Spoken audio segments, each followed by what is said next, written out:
Dahil gusto natin na 12 ang mga biik natin ay papanganak minimum at 1.5 kilograms na timbang ng biik pagkapanganak, importante ang tamang pagkain. Dito papasok yung tamang feeds and feeding sa ating mga dumalaga, ating mga nagbubuntis na baboy at sa mga nagpapasuso ng mga baboy.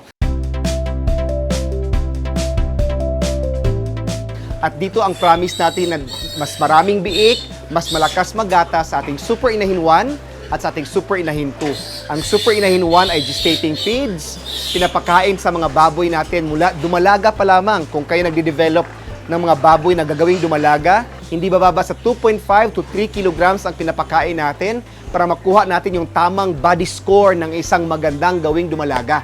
So ang body score ay dapat hindi nakikita at lumalabas yung mga ribs ng ating mga baboy.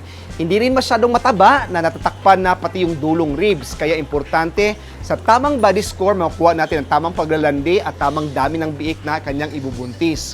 So mula dumalaga, hanggang ititrain mong palandiin yung mga baboy, kailangan kumakain ng gestating feeds. Kapag nagsisimula na magbuntis ang mga baboy natin, dagdagan natin ng kalahating kilo kasi yung kalahating kilo makakatulong yun sa pag-develop ng muscles ng binubuntis ng mga biik.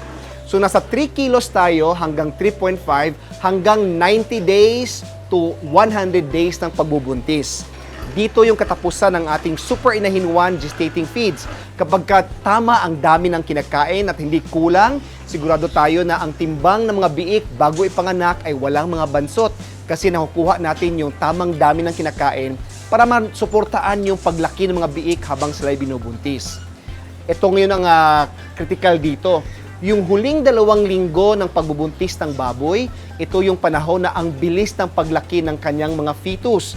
At dito rin yung paghahanda ng pag-develop ng gatas. Kaya dito kailangang lumipat tayo from Super Inahin 1 na gestating feeds papuntang Super Inahin 2 or lactating feeds. Dito, kung gusto natin na talagang walang bansot, lahat ng baboy pagkapanganak ay 1.5 kilos ang minimum timbang at malakas magatas ang ating mga baboy, kailangang hanggang gustong kumain ng Super Inahin 2, pakainin natin. So halimbawa kung tayo nagtapos sa 3 kilos at day 90, so 1.5 kilos sa umaga, 1.5 kilos sa hapon, importante na sa gabi, lagyan natin ng extra feeds alas 7 ng gabi. That means pag kumakain pa rin yung mga inahin sa gabi, nangangahulugan niya na marami siyang binubuntis. At dahil pinakain mo siya ng gusto niyang kainin, hanggat sa gusto niyang kainin, lahat ng baboy walang bansot. Mula una hanggang pang-12 biik niyang ipapanganak, lahat yan ay hindi bababa sa 1.5 kilos. Super Inahin 2. So Super Inahin 2 mula 90 to 100 days na buntis hanggang siya'y nagpapasuso.